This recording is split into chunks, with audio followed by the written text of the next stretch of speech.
पहला सवाल सिद्धार्थ नाथ सिंह जी आपसे, ये जो निराशा का माहौल है सर इस वक्त पूरे देश में, आप उत्तर प्रदेश के मंत्री हैं, उत्तर प्रदेश में भी आंकड़े लगातार बहुत ज्यादा हैं, किस तरीके की उम्मीद, किस तरीके का विजन आपको नजर आता है आने वाले वक्त में? कब अच्छी खबर नजर आ रही है? नहीं, ये तो मैं नहीं कह सकता कि कब आएगी, मगर तभी केंद्र सरकार, राज्य सरकारें, जितने भी डॉक्टर्स हैं, जितने भी विशेषज्ञ हैं, सब मिलके काम कर रहे हैं और उसका अच्छा नतीजा जरूर आएगा, ऐसा मेरा मानना है। और उत्तर प्रदेश की मैं बात करूं तो हम लोगों के पिछले 4 दिन से आंकड़े जो केसेस हैं वो गिर जरूर रहे हैं, मगर 2000-2500 है।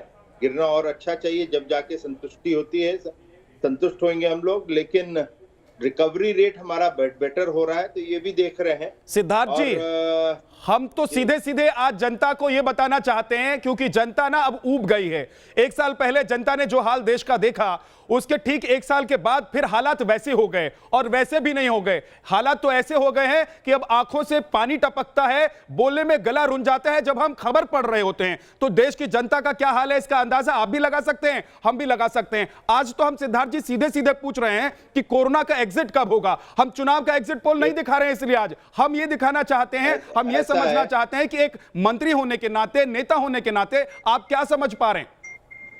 देखिए, ऐसा है, ये जो आप प्रश्न पूछ रहे हैं, मेरे ख्याल से इसका जवाब कोई भी दे दे देश के अंदर तो मैं भी मान लूंगा, मगर कोई आकलन लगा नहीं सकता। इसके अंदर अभी हम सबको धैर्य से मिलकर कार्य करना है। और ये जो कोरोना है, इसका स्ट्रेन जो है कोई साधारण स्ट्रेन नहीं आया। इसका भी नहीं पता था कि कौन सा ये स्ट्रेन आ जाएगा।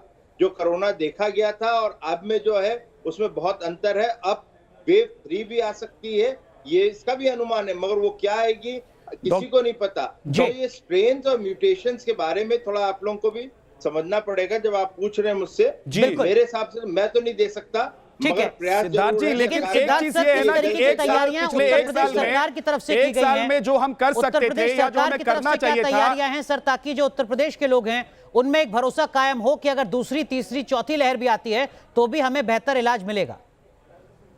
देखिए, इसमें पिछले जब वेव आई थी और इसके अंदर हम लोगों ने 3 गुना आईसीयू और ऑक्सीजन के बेड्स जोड़े। हम लोगों ने जो आइनॉक्स का प्लांट है नया एक खड़ा किया। हम लोगों ने जहां पे वेंटिलेटर्स नहीं थे, हर जगह 20-20 वेंटिलेटर्स उस डिस्ट्रिक्ट्स में पहुंचाए। हम लोगों ने ट्रेनिंग डॉक्टर्स की ज्यादा करी, मगर अब उसके बावजूद भी एक स्टॉर्म आना था, तूफान आना था, मगर आ गई सुनामी। अब इसके बाद वो वेव 3 का जो अनुमान और कहा जा रहा है वो क्या आएगा हम भी नहीं जानते। मगर सिद्धार्थ जी, इसका मतलब एक चीज क्लियर है सर, जो आप कह रहे हैं उसका मतलब एक चीज क्लियर है कि जो अंदाजा लगाया था, अनुमान जो था, उसके आप मुझसे बात कर रहे हैं तो मेरे को पूरा कह लेने जी सर, जी सर, मैं आपका बहुत आभारी होऊंगा। सिद्धार्थ जी प्लीज आप कहिए। और आभार ये होगा कि हम लोग अभी आने वाले समय में जहां जहां CHCs होती हैं वहां पर भी 10-10 ऑक्सीजन कॉन्सेंट्रेटर ले जा रहे हैं। वहां पर हम लोगों ने जहां जहां हर डिस्ट्रिक्ट के अंदर जहां ऑक्सीजन का नहीं पाइपलाइन से सप्लाई था वहां पे ऑर्डर्स कर दिए हैं। हम लोगों ने 54 निवेश भी करवाने शुरू कर दिए हैं, गवर्नमेंट ऑफ इंडिया से भी हो रहे हैं। तो ये सब व्यवस्थाएं कर रहे हैं। साथ ही साथ जो, क्योंकि ये सोचना कि बेड बढ़ा दो और खाली ऑक्सीजन सप्लाई कर दो तो उससे काम नहीं चलेगा। हर डॉक्टर के पीछे नर्सिंग भी स्टाफ होना चाहिए। तो हम लोग निर्णय कर लिया है कि MBBS के जो डॉक्टर्स लास्ट ईयर में उनको भी ले लिया जाएगा और लेना शुरू कर दिया है। आयुष के डॉक्टर्स भी ले रहे हैं हम लोग, क्योंकि ये लड़ाई में और लोगों की जरूरत है। नर्सिंग स्टाफ जो है, जो फाइनल ईयर में है, उन लोगों को भी इसमें एंगेज कर लिया है, ट्रेनिंग के साथ एंगेज कर लिया है।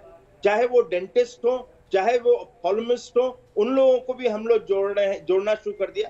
तो इस तरह से अपनी कैपेसिटी बढ़ा रहे हैं और उम्मीद करते हैं जो हम लोग कर रहे हैं उसके रिजल्ट्स अच्छे दिख रहे हैं, मगर ये ट्रेंड और लंबा बने तो बहुत हम लोग खुश होंगे। सिद्धार्थ जी, एक चीज आपने कही कि ये नहीं कोई बता सकता कि ये कोरोना कब एग्जिट कर जाएगा, लेकिन आज उत्तर प्रदेश की जनता, कम से कम हम लोग भी नोएडा में रहते हैं, आते हैं जाते हैं, उत्तर प्रदेश में हम लोग रहते हैं, यहां की जनता यह जानना चाहती है कि भाई अगर वो बीमार पड़े, उसे हॉस्पिटल में एडमिट होना हो, तो उसको कब ऐसा दिन आएगा कि जाके वो हॉस्पिटल में एडमिट हो जाए तुरंत। उसे बेड लेने के लिए किसी मंत्री को, किसी नेता को, किसी पत्रकार को, किसी ब्यूरोक्रेट को कम से कम मैसेज नहीं करना पड़े। कम से कम सिद्धार्थ जी ये तो बता सकते हैं आप। देखिए, इसके लिए व्यवस्था कर रहे हैं और आज ही मेरी भी बातचीत हो रही थी। हम लोग 40 मेट्रिक टन ऑक्सीजन और नोएडा में पहुंचाने का प्रयास पूरा शुरू हो गया। आज से 1000 बेड तैयार और करने के लिए है, जिससे ये जो कठिनाई है, ये कठिनाइयां दूर है। सिद्धार्थ सर, मेरे पास कुछ सरकारी आंकड़े हैं सर। फरवरी में राज्यसभा में संबंधित मंत्री ने जवाब दिया था, जिसके मुताबिक उत्तर प्रदेश में पिछले साल जो ऑक्सीजन सपोर्टेड बेड थे उनकी संख्या तकरीबन 3000 थी, वो बढ़कर अब 13000 से ज्यादा हो चुकी है। जो वेंटिलेटर पिछले साल अप्रैल के वक्त 800 के आसपास थे उत्तर प्रदेश में, वो अब बढ़कर 2700 के आसपास हो चुके हैं। जाहिर सी बात है, पिछले एक साल में उत्तर प्रदेश सरकार ने काफी ज्यादा स्थितियों को सुधारने की कोशिश की है, लेकिन उसके बाद भी आपको लगता है सर कि कहीं कमी रह गई है? इस बात का एहसास नहीं था कि ये कहर इतनी तेज, इतनी व्यापकता के साथ बरपेगा? देखिए, जो आप आंकड़े दे रहे हैं उससे अभी और कहीं ज्यादा, मैंने फिर कहा 3 गुना और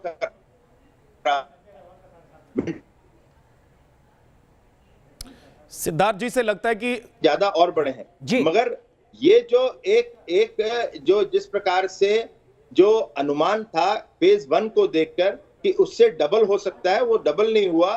वो कहीं ना कहीं ये जो कोविड का जो संक्रमण है वो कहीं ना कहीं 4 या 5 गुना ज्यादा हुआ। तो स्वाभाविक है कुछ चीजों में कमी जरूर आई है, मैं उसको सरकार प्रतिबद्धता के साथ उसको पूरा करने का पूरा प्रयास कर रही है। एक और सिंपल सवाल मैं पूछ लेता हूं सर, क्योंकि जनता के मन में यह सवाल है, जनता त्राहिमाम कर रही है। जनता तो आप ही लोगों की है, सरकार जिसकी है, जनता उसी की तरफ देखती है। ऑक्सीजन की कमी कब खत्म हो जाएगी? पूरे देश को छोड़ दीजिए सर, कम से कम उत्तर प्रदेश के बारे में बता दीजिए। ऑक्सीजन की जो कमी है वो हम लोग को कल से 850 मेट्रिक टन देना शुरू कर दिया है केंद्र ने, और हम लोगों के यहाँ पिछले 2 दिन के अंदर उत्तर प्रदेश के अंदर 1200 मेट्रिक टन आया है। तो वो जो किल्लत हो रही थी उसमें अब बहुत सुधार हो रहा है, और मुझे लगता है आने वाले 1-2 दिन में वो भी समस्या जो सप्लाई चेन की वो भी ठीक हो जाएगी। सिद्धार्थ सर, एक सवाल और लोगों के जहन में है, वो आने वाले दिनों में जो लाइन में खड़े होकर सिलेंडर लेकर लोग खड़े रहते हैं, 2 दिन का लगाने की जरूरत नहीं पड़ेगी, कब वो दिन आएगा? निर्णय कर लो कि कौन। ठीक है सिद्धार्थ सर, आपने पहले नाइट कर्फ्यू लगाया, उसके बाद आपने लॉकडाउन लगाया, और अब लॉकडाउन का दायरा और ज्यादा बढ़ गया है मंगलवार सुबह तक। क्या इसको और ज्यादा एक्सटेंड करने की कोई प्लानिंग है राज्य सरकार की? देखिए, हम लोग ने पहले भी कहा है, और जो प्रधानमंत्री जी ने कहा, हमारे मुख्यमंत्री जी ने कहा कि जो दोनों चीजें हैं, लाइव एंड लाइवलीहुड दोनों ही चलना है, मगर उसमें संतुलन रखना है। तो हम लोग को आवश्यकता लगी उसके कि अब 1 दिन और बढ़ाया जाए, तो अभी बढ़ाया है। तो अब मैं नहीं कह सकता फिर आगे क्या है, मगर कहीं आवश्यकता पड़ेगी तो जरूर बढ़ाएंगे, मगर अभी ये 3 दिन का ही लॉकडाउन है सप्ताह में। ठीक है, लेकिन सिद्धार्थ जी अभी एक सवाल मेरा रह गया है, वो मैं आपसे पूछूंगा, क्योंकि आज सवाल पूछने के लिए हमने आपको बुलाया है और आप जवाब देंगे। मुझे उम्मीद है कि जो जनता आज देख रही है उत्तर प्रदेश की और देश के बाकी हिस्सों की जो जनता देख रही है, वो आपकी बातों से संतुष्ट भी होगी।